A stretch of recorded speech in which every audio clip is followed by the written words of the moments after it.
Hey everyone, welcome back to our SFI Biweekly briefing on Tuesdays at 2. I'm Sarah Strader, SFI's Executive Director. And I'm Kate Marsh-Lord, SFI's Communications Director. This is our last briefing of 2020, so sad. So today we are going to, first and foremost, close the loop on some military family legislation that we've been tracking all year. Number 2, give a quick update on a breaking news item related to our military family community. And 3, we're going to take a moment at the end to reflect on some of our wins from this last year. Sound good, Kate? Awesome. All right. So first and foremost, what the H double hockey sticks is happening with the NDAA. As you all know, our update on the NDAA every week has been simply, it's on its way to passage over and over again. So I just want to take a moment to explain what is going on. So the original NDAA passed the House, but got stuck in the Senate. Basically, there were a handful of senators who really wanted their pet amendments to get a separate vote. So they kept blocking the final floor vote from happening until it became too late for that normal process to happen before the end of the year. So Congress did this weird thing where they basically inverted normal process. Normally, the House and the Senate each vote on their own versions of the NDAA bill. Then they enter into something called conference, where they negotiate out a final compromise. Well, in this case, the House and Senate did the compromise negotiating first, and then sent a final, in air quotes, compromise bill to each chamber to hopefully vote it through without making any changes so that it can get sent straight to the president once it passes. Now, if you're rolling your eyes at all of these congressional shenanigans, trust me, you're not alone. We are right there with you. But the main important takeaway is that we think we know what the final NDAA is going to be by the end of the year. And there's some good stuff in there, like an independent commission is getting passed so we can keep investigating and better understanding how the last 20 years of war in Afghanistan have gone. There's a State Department authorization that basically gives our diplomats the tools and resources that they need in order to thrive in their role as conflict prevention. There's a provision in this bill. It protects the National Guard from potential politicization by prohibiting private funding, from making them cross state lines and in deployments. And there are some new and continued pilot programs related to military spouse employment and childcare. Now, unfortunately, if you've been sticking tuned to biweekly briefings, you'll hear that there is not something in there that we have been advocating for all year. Mainly, this NDAA does not get rid of the Iraq War authorization. Womp womp. So that outdated law will stay on the books, unfortunately, until the Senate can vote to repeal it as a standalone bill. All right, Kate, you've got our next item for today, and that is a breaking news item. That's right. And just to follow up, they really did not make it easy for us to track the NDAA, and the process was very convoluted. So thanks for clarifying for everyone and keeping us updated, because it was not easy or straightforward. So as you mentioned, the next news item we're going to talk about is to try and make some sense of the toxic water situation on military bases in Hawaii. So here's what we know, or at least what we think we know. In late November, military families began reporting the smell of fuel and seeing oily residue in their water. Some families even experienced physical symptoms, including rashes, stomach problems, dizziness, and sore throats in the week after the fuel odors began.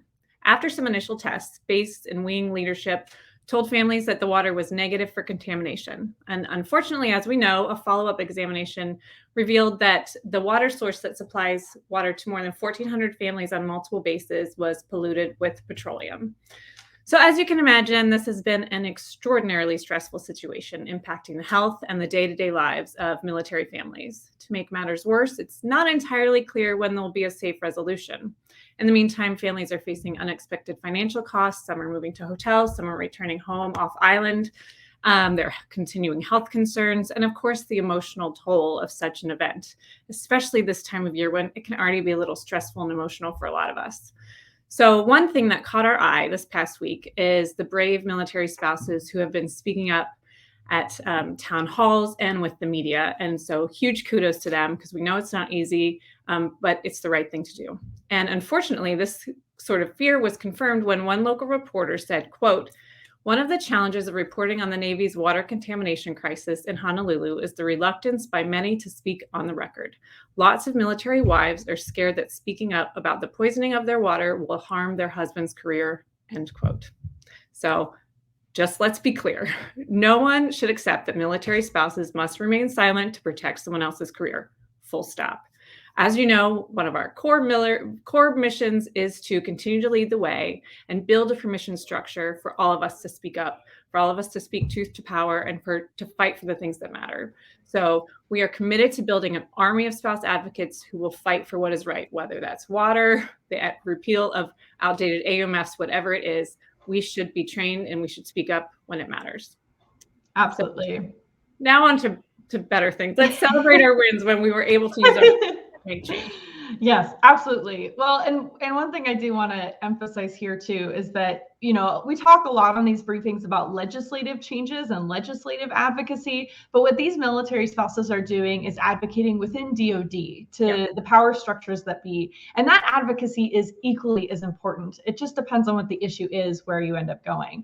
And so truly a lot of the training resources that we continue to offer through our Patreon account address both legislative advocacy training and DoD related advocacy training. So we really want to encourage folks, if you're in this position and you're wondering, how can I talk about something that's so important without getting in trouble, we're going to have the right roadmap for you there.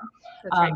Which does segue into our wins, because that was something that we rolled out this year. So like I said, last briefing of 2021, and we wanted to share some of the highlights that we are celebrating here at SFI, and we want you to join us in celebrating as well. All right, so we started the year. We delivered 7 trucks of snacks and drinks to our National Guard troops who were deployed to protect the Capitol in January. We got some military protections added to the very important For the People Act voting legislation on Capitol Hill. Yep. We hosted our first ever civic engagement boot camp, where we trained just under 100 military partners and veterans to be more effective advocates for their communities.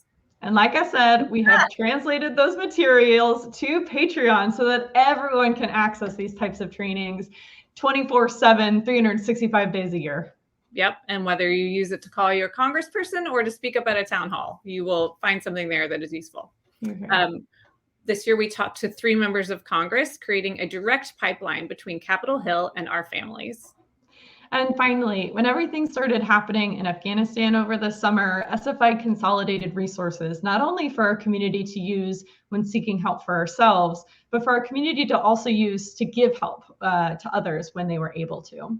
And we are really proud of the number of people who stepped up to the plate to help support our Afghan allies and evacuees.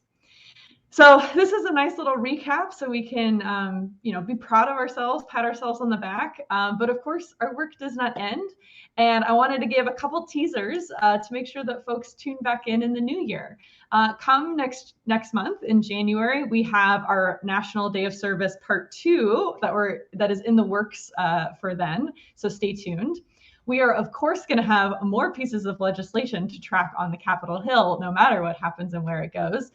Namely, we've got that National Security Powers Act that we talked to Representative Meyer about earlier this year, as well as hopefully pivoting to 2001 AUMF reform.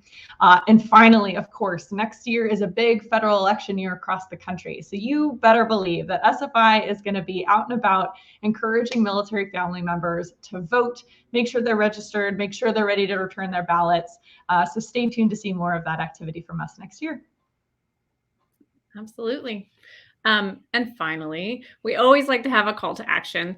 This year, this week, it's one I think everyone can handle. We're asking you to rest, relax, and recharge so you can join us in 2022 to make big changes together. Hear, hear. Well, thanks so much, Kate, for making this last briefing of 2021 possible. And thanks everyone for tuning in, and we will see you in January. So stay healthy and be well. Woohoo!